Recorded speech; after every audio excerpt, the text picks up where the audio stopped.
The underneath coverage wide open with all the space to the side. Easy throw for Jared Goff. And then next we're going to see one of the biggest plays of the first half. This is actually the 3 points you can say they win the game by. You're going to get the tackle out. You're going to get number 2 wide receiver out the center. And they're all going to get to Robert Woods as he comes back for the screen. Now, Robert Woods gets out of this thing because the blocks are sealed off. He has to make a decision. Does he get out of bounds? Does he get down? Or does he try to score? Because this is late in the half. He breaks it. He actually gets tackled. They get up. They spike the ball. They get 3. Now, here's a play that shows you how great Cooper Kupp is. They're going to give him a clear route with an option route on Carlton Davis, who's their best defender. Watch him hit him with the icky wicky sticky, gets outside, catches the ball. Devontae Adams is talking about that dude being underrated because he gets open, he's physical, and he has great hands. This was a virtuoso performance by Sean McVay, but also these wide receivers and even Jared Goff with the 2 interceptions. They had to show up big because the run game was stopped, and boy, did they. That won't be a fun moment in film session when you get got like that, I can't imagine. Now, Ryan, on the other side of this, Brady plus pressure equals what? Pipes busted. Right? They do, they do 1 or 2 things. They make diamonds or they bust pipes. And it's been pipes busted for Tom Brady, which we aren't used to. We're used to Brady playing well under pressure. But let's think about Tom Brady throughout this season. 2 times against the New Orleans Saints under pressure. Those were losses. Against the Chicago Bears, pressured 10 times. That was also a loss where he forgot what down it was. And then in the second half, Tom Brady totally falls apart. He takes sacks. He almost gets a turnover in the end zone and 2 overthrows for interceptions. This is becoming a problem. If Tom Brady has a utopia, if Tom Brady has an oasis of time, if he has so many opportunities to throw the ball, he can utilize his skill weapons. But if you get pressure on him, he starts to see ghosts, maybe acting like Sam Darnold a little bit and throws the ball away, takes sacks. This team hasn't played well nor won any game that Tom Brady hasn't had perfect protection. And that's an issue when you think about having to play teams like the Saints going forward.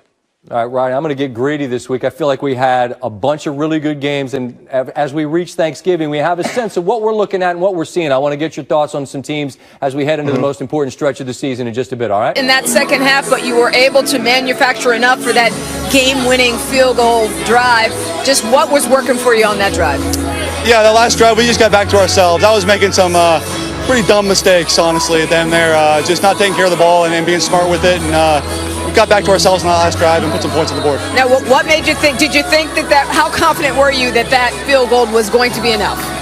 Yeah, you never know. I mean, whenever Brady's on the other side with that much time, you never know. Our defense stepped the hell up today. I'm sorry, excuse me. Our defense stepped up and did a great job, and that's a good offense we played today and a good defense. We did a great job. You had 39 completions tonight, 1 off the Monday Night Football record. You were able to connect with Robert Woods and Cooper Kupp all night long. Just describe the impact that those 2 especially had in the game. Yeah, it's about time we started to click a little bit in the pass game, and it was a fun night. It was a fun night. Those guys were having a good time, getting open, and we were able to find them. Now, we keep talking about team identity. You know what you have in your defense, but what did your guys on offense show you tonight? We're versatile, I think. We've been running the ball really well all year, and they were doing a good job stopping the run. It's one of the best run defenses in the league, and had to throw it around a little bit, and we did a great job. Congratulations on the win. All right, thank you. I appreciate it. All right, as he jogs to the locker room, the work of Riddick and Greasy not quite done. Fellas, we watched a couple of really good teams, I think, and the stout defense of the Rams, Lewis, I'll start with you. What does it make them in the NFC picture, in your opinion? I think it makes them a definite NFC title contender because they can play many different styles. They have guys who are shutdown type of guys on the defensive side with Jalen Ramsey. They can play zone coverage with good eye discipline and good vision on the quarterback and intercept the ball and turn it over. Look, Aaron Donald wasn't even a factor tonight. You didn't even really hear his name, and yet they were still able to come up with big plays and turnovers, which is something that Sean McVay wanted them to do. And they went against a very high-powered offense and basically, in crunch time, rendered it useless. You got to give credit to Brandon Staley, their defensive coordinator, too. This was probably the biggest stage of his career. The first time defensive coordinator calling plays this year, and he takes over for a legend in Wade Phillips, a controversial decision by Sean McVay to bring him in, and he has been outstanding. He has gotten young guys coached up, Darius Williams of the world, Micah Kaiser playing well, guys that nobody really heard of, Scotty, coming into this season. They're playing at a high level, and they're playing connected, and you could see that tonight. Ryan, I'll stay with you. Tom Brady against the best defenses in the NFL. Where are we right now? Well, I think you're looking at this team, okay? It's not all Tom Brady. You're looking at the Bucs team, and everybody wants to talk about all of the core vets out there, all the guys that throw the football to, but that's not how football works, Scotty. You know that. You have to play together. You have to be familiar with each other. You don't typically see from Tom Brady. And some recognition by him downfield, some misses, throwing 2 balls to Jordan Fuller that look like they're coming down as a punt. I mean, it's just right into his hands. We don't see that from Tom Brady. That's not an arm strength issue or anything like that. That is a recognition and having time together as an offense. We thought after the first 2.5 months and after what we saw last week against Carolina that they had figured this out. Run the ball with Rojo and then go play action over the top. They couldn't run it today, and they had struggled throwing the football because of it. Yeah, I think one of the things they're going to have to do, though, in crunch time, you see who they went away from. Mike Evans was going pretty good early on in this football game, and then in crunch time, when they threw to him, he was there. He was able to really deal with Jalen Ramsey, and they had a nice battle going on. When Tom started throwing the football down the middle of the field and started going away from Mike Evans is when some of the mistakes were happening. Now, that's not to say that you take away any credit from the Rams because they were playing great team defense. But I think as they go down the stretch here, they have to go to their moneymakers. Mike Evans has to be the guy in crunch time that they always dial up, and they have to just make sure that they don't lose him at crucial moments in football games. I thought they lost him here tonight. I have one thought for Tampa Bay, and not just specific to them, fellas, but really to any of these teams that find themselves in the playoff mix, but with 4 losses, you're going to be on the road. But this year, without fans in stadiums, I just wonder what that really even means, Lewis. If you guys could just each give me a thought on what road playoff games this season represent.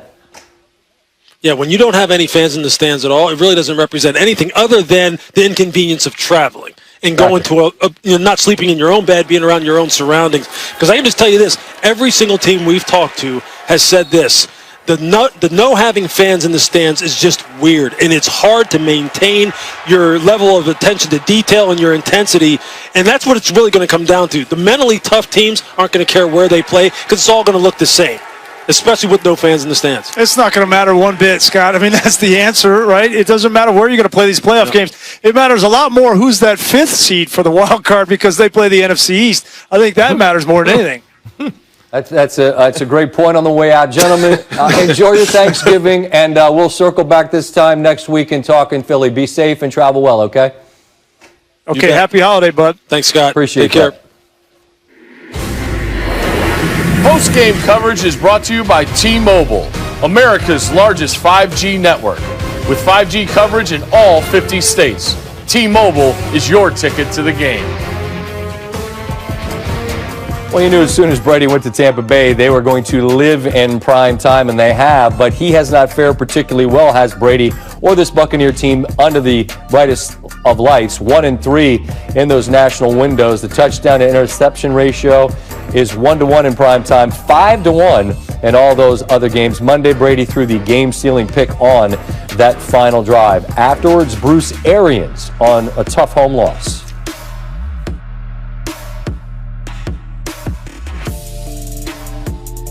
At times we look really, really good, and then there are times when we obviously don't. I felt very, very comfortable in the 2-minute drive until that throw. But we made some plays, and obviously we didn't make enough in this ball game, offensive, defense, or special teams, to win. Both interceptions, I mean, were they just poor throws? Nobody was really in the area. The first one he got hit. He got hit. It looked like had Chris going right down the middle, and stepped up and just didn't get enough on it with the pressure. And the last one was just misread.